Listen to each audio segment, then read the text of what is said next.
Mean, गुरुदेव भगवान कहते हैं कि पानी में मीन प्यासी, अब मोहि सुन सुन आवत हासी।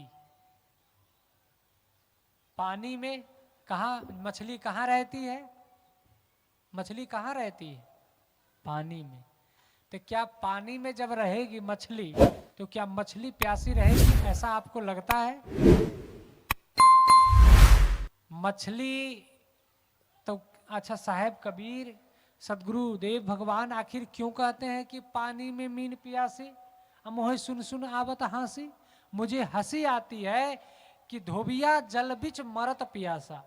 जो कपड़ा धोने वाले होते हैं, जो कपड़े धुलाई का काम कर रहा हो कोई इंसान, कोई भी इंसान हो, और पानी में मोटर चला के कर आजकल लोग करने लगे हैं। एक समय था ना मोटर रहा ना चापाकल रहा, तो लोग कहाँ पर करते थे? कुआं में। और जब कुआं भी ना रहा तो क्या रहा? तालाब रहा। तो कहाँ पर आप स्नान करते थे और कहाँ कपड़ा धोते थे? तालाब में। और तालाब में कपड़ा धोते थे तो क्या तालाब में पानी के पास जे कपड़ा धोते तो प्यासा होता है? क्यों रहेंगे प्यासे वो? जब पानी पास में ही है तो प्यास में क्यों? पानी पास में तो कोई प्यास में रहेगा? आपके पास लोटा हो और लोटे में पानी हो, आपको प्यास लगी हो, तो आप क्या करेंगे? किसी को कहेंगे भी पानी लाने के लिए? नहीं कहेंगे। क्यों?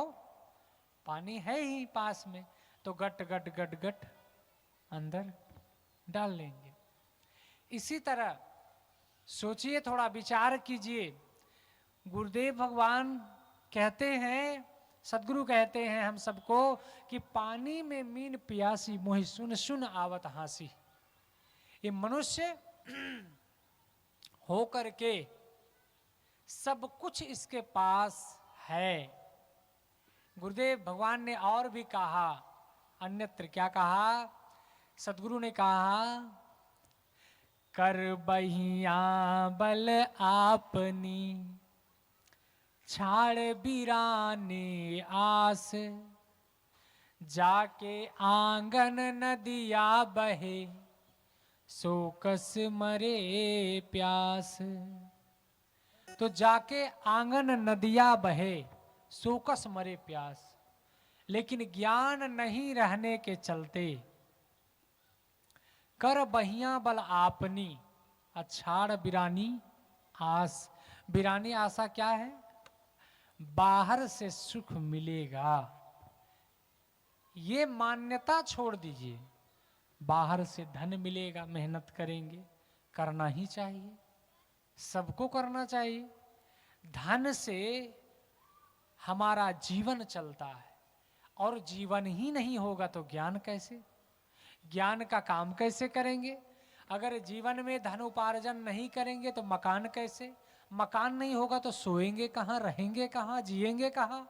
ये सब चीजें ठीक है, लेकिन यही इसी को सच मान लेना, ध्रुव सत्य मान लेना, तभी तो आखिर भजन को भूल जाते हैं, भक्ति को भूल जाते हैं, सत्संग को भूल जाते हैं, कथा को भूल जाते हैं, जीवन में सुधार को भूल जाते हैं। आखिर क्यों? किसके अहंकार पर? या तो मान लियो कि ज्ञान नहीं है, अज्ञान नहीं है, तो वो ज्ञान कहां से होगा?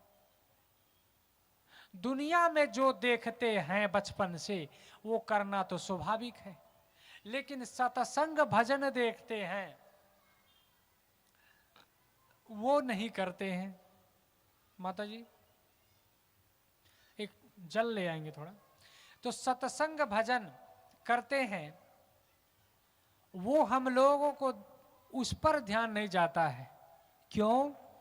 क्योंकि हमारा मन संसार के बातों में ही सुख मान लिया है। क्या मान लिया है? सुख मान लिया है। वो सुख नहीं है, वो सुविधा है।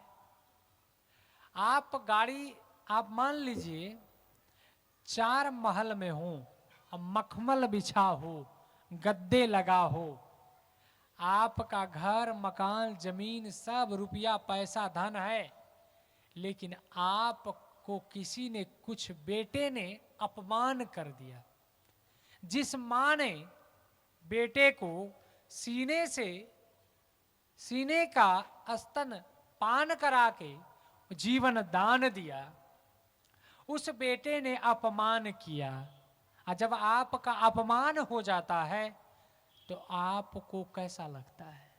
आप सुखी महसूस करते हैं? मकान में 4 महल है, खूब धूमधाम से बेटे की शादी की आप, बहू आ गई, ध्यान दीजिए, क्या आ गई?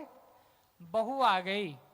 अब बहू कटु बोलती है, कटु व्यवहार करती है, तब आपको कैसा महसूस होता है? थोड़ा सोचिए। आप गांव के बड़े मुखिया हैं, बड़ा सरपंच हैं, बड़ा प्रधान हैं और विधायक हैं और गांव का सांसद हैं, यहाँ तक कि मुख्यमंत्री हैं, और मुख्यमंत्री के बेटा जब उनका अपमान करे तब मुख्यमंत्री सुखी रहेगा?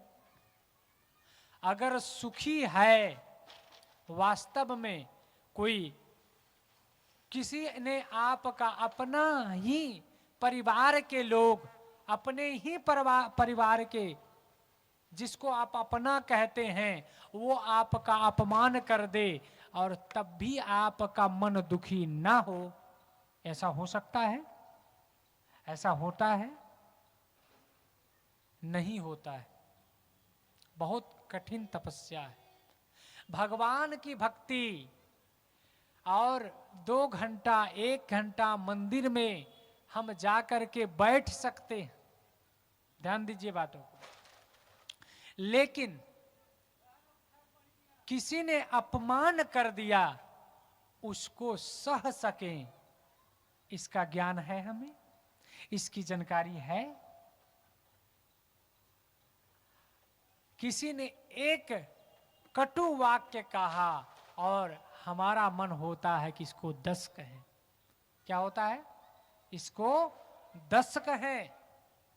सास एक बात कहती है बहू को, तो बहू सोचती है कि इसका खोपड़ी खराब हो गया है, इसकी बुद्धि भ्रष्ट हो गई है, ये सास होकर के समझती नहीं है, या तो सास गुस्से में आ जाती है और या तो बहू ही लाल पियर हो जाती है। कैसे? बाद में लगा देंगे। हम सब जब तक गुरु के पास नहीं जाएंगे, बात ये कह रहे हैं, कहीं भी आप जब गुरु भक्ति से जुड़ते हैं तब आपको ज्ञान का बल मिलता है। क्या मिलता है?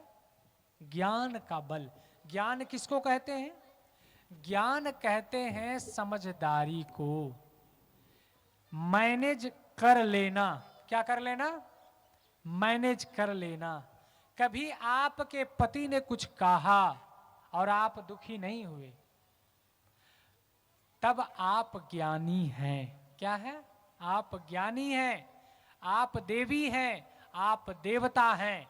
आप खूब देवता का पूजा कर रहे हैं, बड़े बड़े देवता का पूजा कर रहे हैं, और पूजा करके जैसे घर आए और आपके सास ने एक ही वाक्य तो अभी कही, क्या?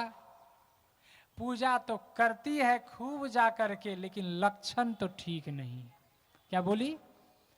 लक्षण सास को नहीं बोलना चाहिए, लेकिन सास बोल दी। बूढ़ी आत्मा और उसके अंदर के परमात्मा अभी मान लो प्रकट नहीं हुआ, उनके अंदर कमी रही और वो बोल दी बेचारी। वो कितने बार आप सुने हैं, एक कहानी है, एक गांव में झंडपी नाम की औरत थी। क्या थी? झंडपी।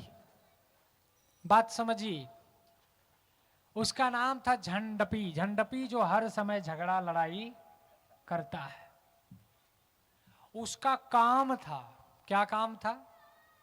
वो हर दिन हर एक घर में लड़ाई करने के लिए जाती थी। क्या करने के लिए? लड़ाई करने के लिए। वो पूरे गया रेखा में मान लो आज उसके घर में, कल उसके घर में, परसों उसके घर में, बड़ी जबरन औरत थी वो, बड़ी मुंहजोर थी। कोई उसको मारे तो कैसे मारे, क्या करे, मजबूर थे गांव वाले। और वो यही कहती थी, उनका शर्त रहा कि जो हमको हरा देगी लड़ाने में, ध्यान दीजिए, जो हमको हरा देगी लड़ते लड़ते बातों से, जो जीत लेगा उसी दिन हम लड़ाई बंद करेंगे, नहीं तो बंद करने वाले नहीं। एक बगल से गांव में आज उसके घर, आज उसके घर। एक दिन जब बीच में, अब गांव के बीच आया, संजोग से उसके घर में नई नवेली दुल्हन, अभी 4-5 दिन उनके बेटे की शादी हुई थी। क्या हुई थी? बेटे की शादी हुई थी। देखिए हमें कथा क्या समझाना चाह रहा है, आप समझिए इस बातों को, थोड़ा ध्यान दीजिए कि हमारा मन, तो वो जब उसको पता चल गया कि कल पड़ोस में तो लड़ाई की है वो झगड़ही आकर के झंडपी, और कल हमारे यहाँ की बारी है, सासू माँ बड़ी चिंतित, और चिंता में सासू माँ के चेहरा बड़ी उदास हो गया है।